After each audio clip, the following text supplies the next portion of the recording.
And as for this notion that white South Africans are being exterminated, that's not new. It's not a new notion. Uh-oh, one of my execs has come in. I'm gonna let the exec say hi to you before I finish. Come on, exec. Come on. This is Ashton. Ashton is an executive here at Unwrapped, and he always interrupts my recordings.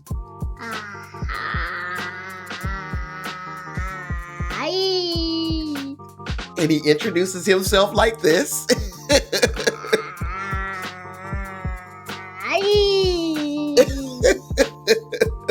All right. Okay. Ashton is back with his rightful owners, and now I got to figure out exactly what I was talking about before he so rudely interrupted. What's up, everybody, and welcome back to Unwrapped. It's me, Tasha Pierce, and I appreciate you for hanging out with me at the intersection between pop culture and common sense, and where those two roads meet political tomfoolery. So today we're going to cut through some spin and unpack the truth, whether it's wrapped up in a sci-fi bubble or wrapped up in scandal, wrapped up in straight up lies. And baby, this week's story is going to be wrapped in all three. So here's the headline that caught fire. President Trump met with South African President Cyril Ramaphosa in the Oval Office. So instead of diplomacy, what did Trump do?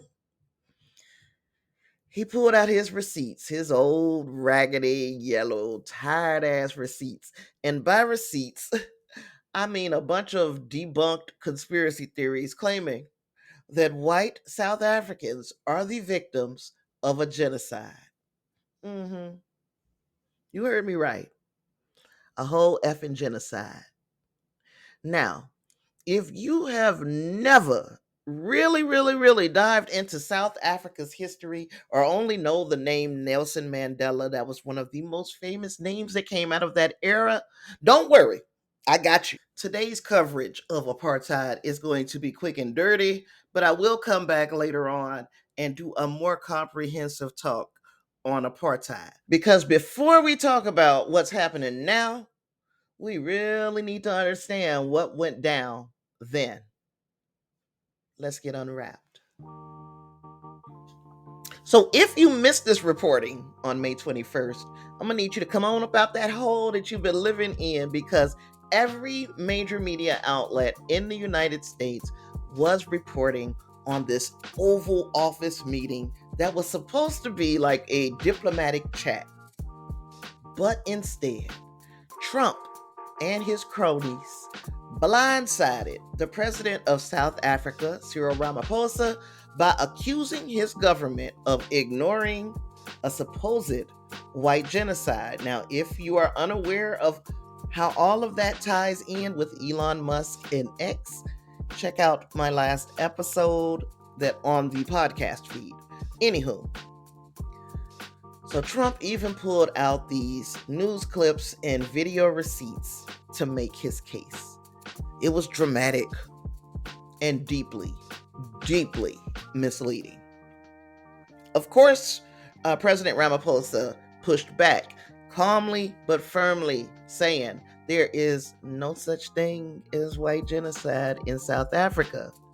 Yes, South Africa has a crime problem, but that crime problem affects everybody, especially poor Black South Africans. It's about economics, not race. And the South African government has said this before, multiple times. It's a fucking broken record, but folks like Trump keep playing it. You know how Trump is. He loves the oldies. YMCA loves the oldies. And get this. I was talking about Elon Musk. Elon was there too. Yeah, that's right. So his AI company, Grok, again, recently made those big headlines for pushing similar white nationalist talking points about South Africa. Musk said it was a glitch. Mm-hmm. Sure, Jan. All right, let's back this thing up. Let's talk about actual state violence, real genocide adjacent policies. Let's talk apartheid. For nearly 50 years, from 1948 to 1994, South Africa had a government that made segregation an entire system. Apartheid wasn't just separate but equal, it was separate and deliberately cruel. Black South Africans were forced out of their homes, told where they could live, work, or even walk. They couldn't vote, they couldn't own land in white areas, couldn't marry who they wanted, couldn't get the same education, healthcare, or jobs. Sound familiar? Yeah, we had something really similar here in the United States, but South Africa had ramped things up even higher.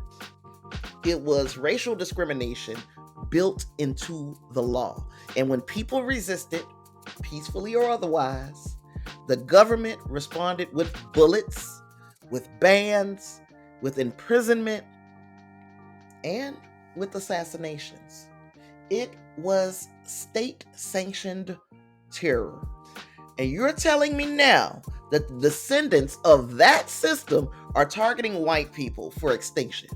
Girl, be serious. So when we look at pop culture, it was a movie called District 9. And people be like, Tasha, you pulling this out of your rump. District 9 was about aliens. District 9 gave us a sci-fi version of that segregation.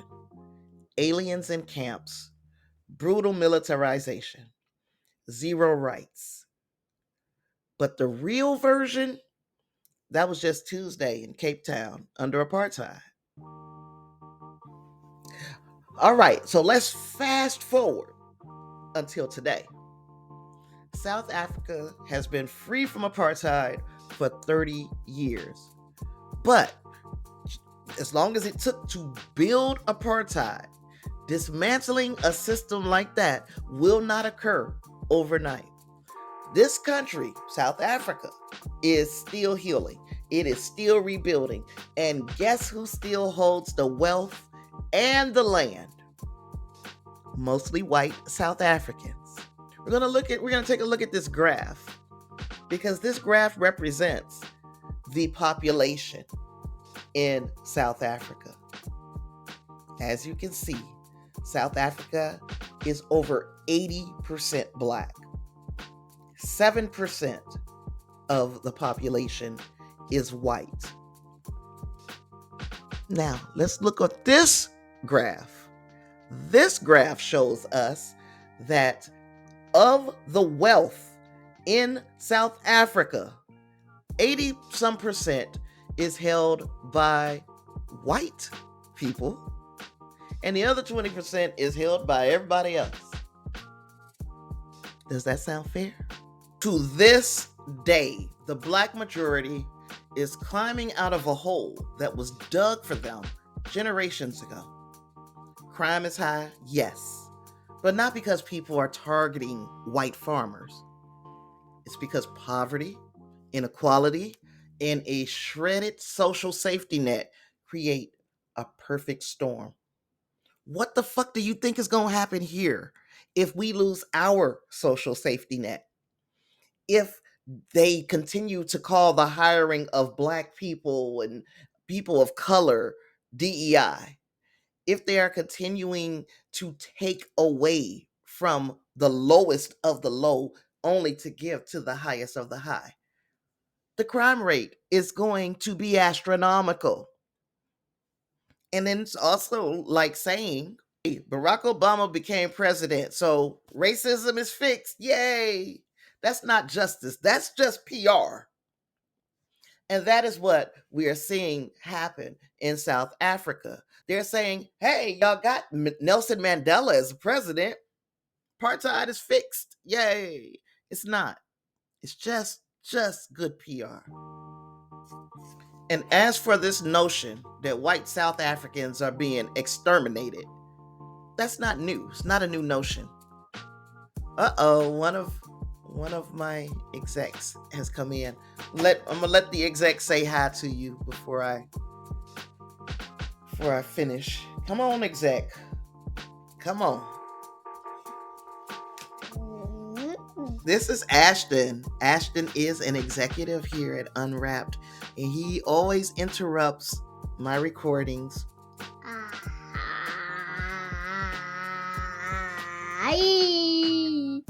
And he introduces himself like this.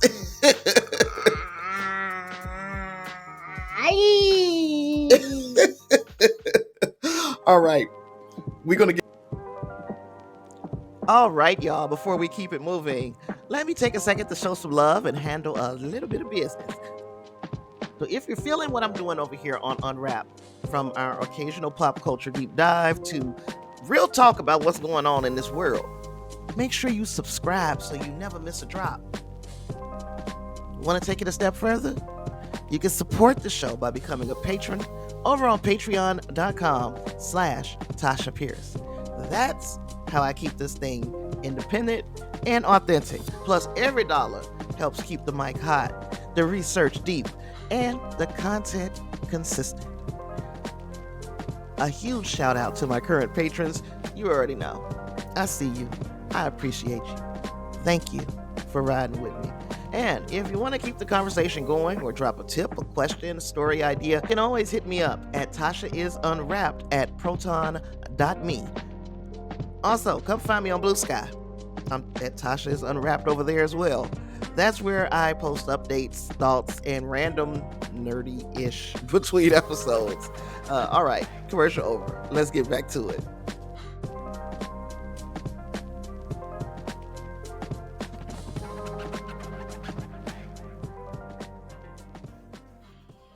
Okay, Ashton is back with his rightful owners, and now I got to figure out exactly what I was talking about before he so rudely interrupted.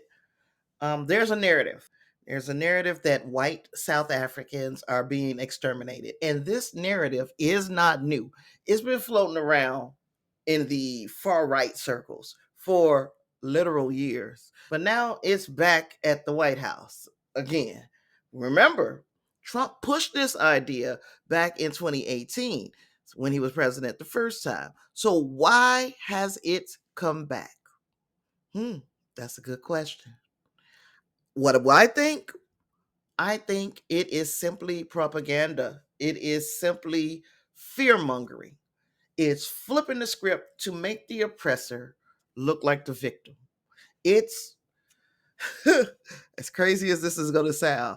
It is like watching The Color Purple and trying to make Mr. the hero. Like he's so misunderstood.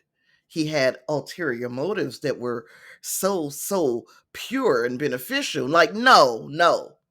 We saw what the fuck he did. Stop the madness. So that's just it. Trump and his little crew of nasties, the monsters that are part of his administration, they all want you to believe that anti-racism is racism, that calling out white supremacy is the same thing as being anti-white, and that the people who benefited most from centuries of oppression are somehow the ones under attack now. That ain't just a lie, that's a dangerous lie. See, imagine if they can get you to believe that that's happening in South Africa, what might they be able to sell you about what's happening here? So today, if you don't take anything else away from this video, let's be clear. South Africa is still in recovery from one of the most oppressive regimes of the 20th century and beyond. The people there are still trying to rebuild something just and something equal, something that they can be proud of, and something that levels the playing field for everybody in that country. They do not need the US president walking in with Fox News headlines and TikTok conspiracy theories acting like he's Captain Save a Colonizer. If you care about truth, about justice, about international relations, start by listening to the people who actually live there, not billionaires with Twitter fingers and nostalgia for the days when Black people knew their place. Thank you for dropping by Unwrapped today. As usual, I drop knowledge. I do not spill tea. I don't do tea. You deserve so much more than just some tea. Now, if you got value from this episode, drop a like, leave a comment, share it with somebody who needs to hear the truth. And remember, when they try to rewrite history, it's up to us to call it what it is. Gaslighting, gatekeeping, genocidal lies. The important word is calling a lie a lie. All right. It's been fun. I'll see you guys next time. Peace.